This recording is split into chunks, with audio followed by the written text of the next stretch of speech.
नमस्कार दोस्तों, good morning India में आपका बहुत बहुत स्वागत है।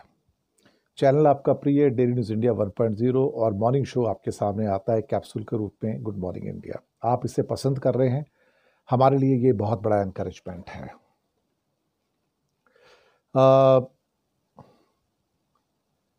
पहली खबर, भागवत चाहते हैं कि हिंदू भारत में 3 बच्चे पैदा करें। हर जगह हिंदू तो आता ही है सर, बिना हिंदू के उनका काम चलता नहीं कि हिंदुओं के 3 बच्चे होने चाहिए। फिर बीच में कई बार स्पष्टीकरण क्या कहते हैं करने के लिए कहते हैं कि सभी को 3 बच्चे होने चाहिए। मुसीबत यह कि भारत तो अब 1.5 बच्चे पे आ गया है और जनसंख्या में डेक्लाइन एक बार शुरू हो जाए तो फिर वो खत्म कभी नहीं होता। पूरी दुनिया का ये असूल आप देख लीजिए। चाइना का भी डेक्लाइन स्टार्ट हुआ तो वो यू टर्न नहीं आता। इसमें कोई यू टर्न है ही नहीं एक्चुअली, सच बात कही जाए तो। चाइना के स्टूडेंट्स को एक बोनांजा दिया है ट्रंप ने, और एक किस्म से कहा जाए तो ट्रंप ने चीन यानी कि शी जिनपिंग की डिमांड के सामने घुटने टेक दिए हैं। पर साहब क्या कहते हैं कि चीन चीन है ना, क्या कहा जाए अल्टीमेटली। एक और खबर है कि 50% का टैरिफ लगने के कारण वियतनाम और बांग्लादेश की लॉटरी लग गई है साहब, लॉटरी। क्योंकि जब भारत के ऊपर 50% का टैरिफ लगा तो उनके सारे सामान, चाहे वो टेक्सटाइल हो या लेदर हो या बाकी चीज़ें हों, तो भारत से तो अब कोई खरीदेगा नहीं। तो उस मार्केट के वैक्यूम को फिलअप करने के लिए फट से बांग्लादेश और वियतनाम आगे आ गए हैं। तो स्वागत है आप सबका। पहले आज इसी मुद्दे पर बात करेंगे कि लॉटरी कैसे लग गई वियतनाम और बांग्लादेश की। भारत का तो जम के नुकसान हुआ है, क्योंकि 50% पे तो कोई हमारा सामान लेगा नहीं। जैसे कि समझो एक $10 की शर्ट है, तो $10 की शर्ट जब अमेरिका पहुंचेगी आज के तारीख पे, तो उसकी कीमत होगी कुल मिला के $16.4, यानी कि $16.5। बांग्लादेश से कोई शर्ट जाएगी तो उसकी कीमत पड़ेगी वहाँ पर $13.2। चाइना से एक शर्ट जाएगी तो उसकी कीमत पड़ेगी $14.2। और अगर ये शर्ट वियतनाम से आती है तो उसकी कीमत पड़ेगी सिर्फ $12। तो सबसे सस्ता ये है। तो यानी कि बांग्लादेश और वियतनाम क्लोज एसोसिएट्स हैं, उन दोनों को फ़ायदा मिल जाएगा यहाँ पे। तो इसके साथ ही आपका Cambodia, Thailand, Indonesia, shrimp, Bharat में करीब 60% टैक्स लग गया इस टाइम अमेरिका में श्रिम्प के ऊपर, झींगे के ऊपर। और वियतनाम और इंडोनेशिया 2 शहर जहाँ से झींगा जाते हैं, उनका पड़ेगा 19 से 20%, और इक्वाडोर से पड़ता है 10 से 15%। तो हम तो बर्बाद हो गए पूरे के पूरे, खत्म, एब्सोल्युटली नो ऑर्डर। मैं आपको कह रहा हूँ, 0 ऑर्डर। 2 करोड़ श्रिम्प के वर्कर्स चले गए। तो लाखों फैक्ट्रियां और छोटे यूनिट्स मिला के इस समय ताले बंद हो गए। मैं आपको बताऊं, मत समझना कि ताले बंद होने जा रहे हैं, ताले बंद हो गए हैं। आप उन लोगों के ऊपर मत जाइए जो टीवी में बैठ के बड़े बड़े मोदी के फेवर वाले एक्सपर्ट आके कहते हैं कि चुनौती है, हम सामना कर लेंगे, मिल के सामना कर लेंगे, मुश्किल का समय है, हमें मोदी को सपोर्ट करना चाहिए, मोदी को हमें मजबूत करना चाहिए। दरअसल अगर आपके पास वो लीवरेज ही नहीं है तो आप कैसे सरवाइव करोगे और कौन सी चुनौती का सामना करोगे। और फिर स्वदेशी का नारा बेवकूफ़ लोग लगाते हैं और कुछ नहीं। ये आरएसएस और बीजेपी और इनके स्वदेशी जन जागरण मंच, ये इनकी पुरानी परिपाटी है। सब अंग्रेजी चीज़ें यूज़ करो और दुनिया को बोलो कि भाई आप स्वदेशी का आचरण करो। ये सब विदेशी चीज़ें इस्तेमाल करते हैं, ए से लेके जेड तक। मैं आपको बताऊं, चाहे भागवत हो, चाहे स्वदेशी जागरण मंच वाले हो, चाहे मोदी हो या उनके सब लोग हो, इन सब के बच्चे भी विदेशों में पढ़ते हैं। मैं आपको बताऊं, जयशंकर का बच्चा वहाँ पढ़ता है, निशिकांत दुबे का बच्चा वहाँ पढ़ता है, अनुराग ठाकुर का बच्चा वहाँ पढ़ता है। क्या बात कर रहे हैं सर आप? इन सब के बच्चे वहाँ पर पढ़ते हैं, सारे के सारे। जयशंकर के बच्चे तो अमेरिका के सिटीजन हैं। तो ये हमें क्या स्वदेशी का पाठ पढ़ाएंगे? ये तो खुद विदेशी रंग में रंगे हुए हैं। कपड़े और परिधान यानी कि टेक्सटाइल और गारमेंट के अंदर हम बिल्कुल ख़त्म हो गए हैं कतई। जो भी अमेरिकन मार्केट है हमारी करीब 10-15 बिलियन डॉलर की, एब्सोल्युटली ज़ीरो आ गया। सारे सारे सारे सारे जो भी ऑर्डर थे कैंसिल हो गए हैं। आपको बताता हूँ कि एक बड़ा अंडरगारमेंट बनाने वाला यूनिट है जिसके करीब करीब 10 करोड़ के अंडरगारमेंट तैयार पड़े हैं, और अमेरिका की बड़ी कंपनी ने कह दिया मुझे नहीं चाहिए, इसे अपने पास रखो, जहाँ बेचना बेच लो उसको। क्यों?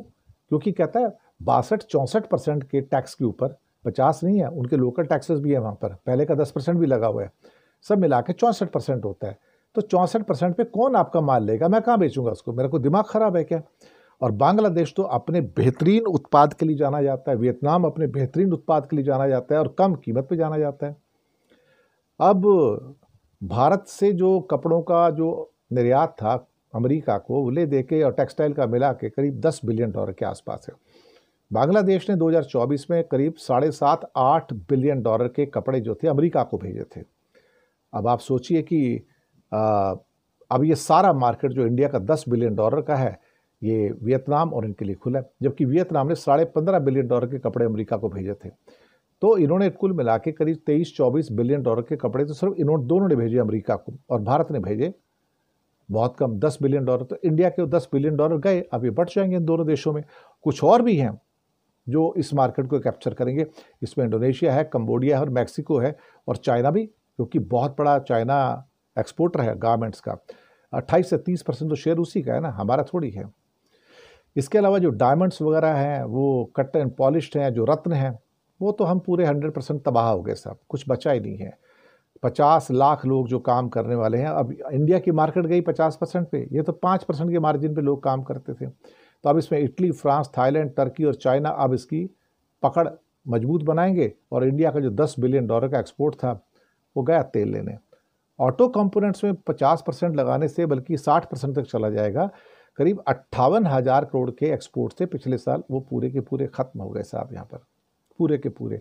फ़ायदा किसको हो रहा है, फिर से वियतनाम को, थाईलैंड को, इंडोनेशिया को। मैंने कहा ना, लॉटरी लग गई है, वियतनाम और बांग्लादेश की तो लॉटरी लग गई है, इसके साथ में इंडोनेशिया, थाईलैंड और कंबोडिया की भी लॉटरी लग गई है, मैं आपको बताऊं। और वो भी झींगा तो पूरा का पूरा एक किस्म से उड़ाकर लैटिन अमेरिका का इक्वेडोर, इंडोनेशिया और वियतनाम उड़ा के ले जाएंगे। पूरा इंडिया का जो $3 बिलियन का करीब 20-22 हज़ार करोड़ का जो एक्सपोर्ट है, पूरा पानी में चला गया, और 60% का टैक्स है।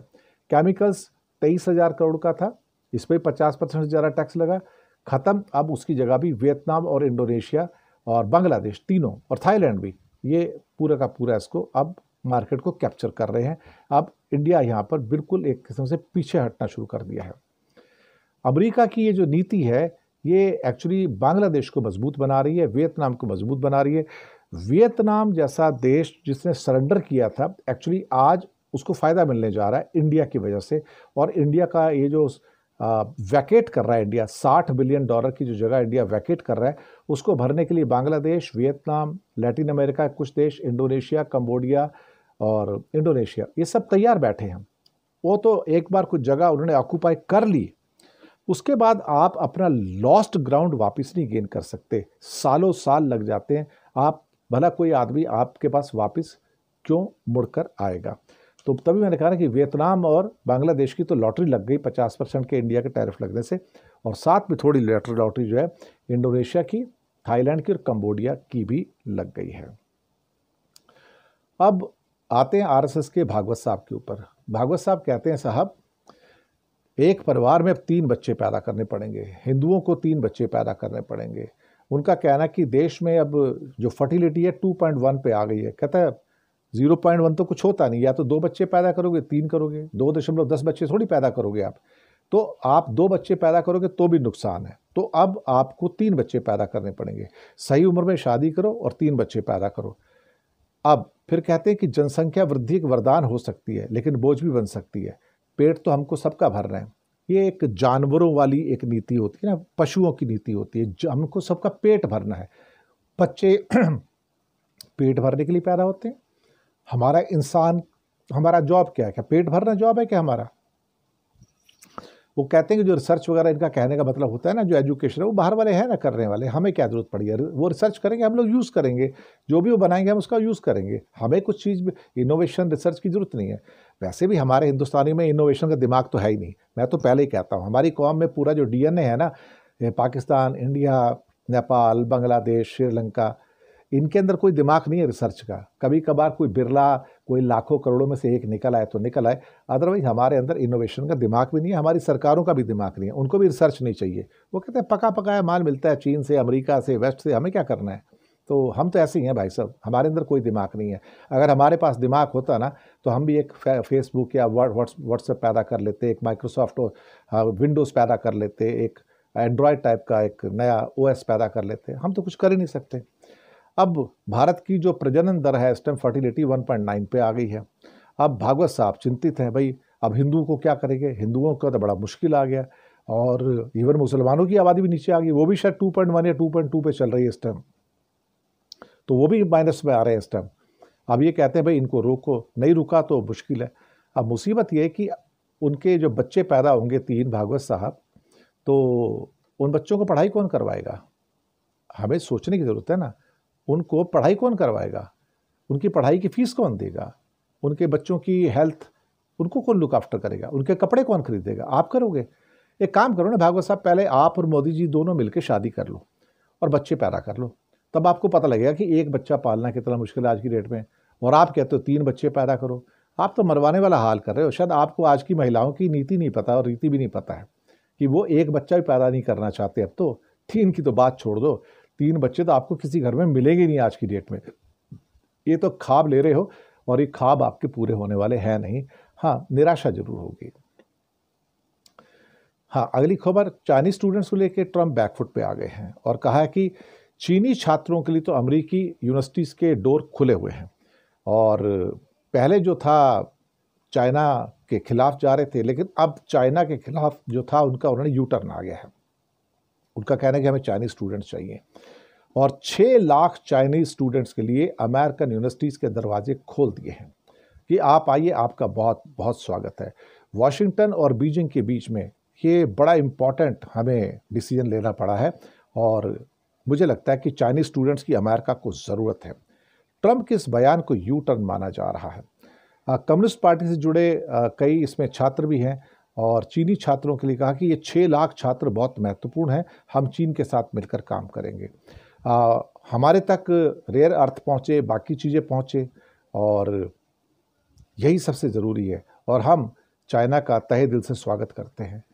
तो साहब, इससे पहले उन्होंने क्या कहा था कि मागा के एक एक्टिविस्ट थे लारा लूमर, उन्होंने कहा था कि चीनी छात्रों को पहले कम्युनिस्ट पार्टी ऑफ चाइना का जासूस करार दिया गया था और अब ये कह रहे हैं कि 6 लाख चीनी छात्रों का चाइना में, अपना अमेरिका में स्वागत है। क्या बात है साहब, क्या बात है। भारत के छात्रों को तो बाहर निकाल रहे हैं और चीन के छात्रों का स्वागत कर रहे हैं और इसके ऊपर शी जिनपिंग कुछ नहीं बोलेंगे क्योंकि शी जिनपिंग ने भारत को अमेरिका से थोड़ा दूर कर दिया, अपनी गोदी में ले लिया और शी जिनपिंग अमेरिका से अपने रिश्ते तो मजबूत कर रहे हैं और भारत को कह रहे हैं भैया तुम अपने रिश्ते तोड़ दो। भारत तो भैया जी न घर का न घाट का, ये हमारी हालत बना दी गई है मोदी के द्वारा। चलिए, बहुत बहुत शुक्रिया साहब आपका। खुश रहिएगा, मुस्कुराते रहिएगा, चैनल सब्सक्राइब कीजिएगा। हो सके तो छोटी छोटी आर्थिक मदद कर सकते हैं, नीचे हमने आपके लिए यूपीआई नंबर और बैंक अकाउंट नंबर दोनों दिए हैं। किसी एक को चुनकर छोटी सी मदद करेंगे तो अच्छी पत्रकारिता को बचाने में आप हमारे सहयोगी भी बनेंगे। धन्यवाद आप सबका।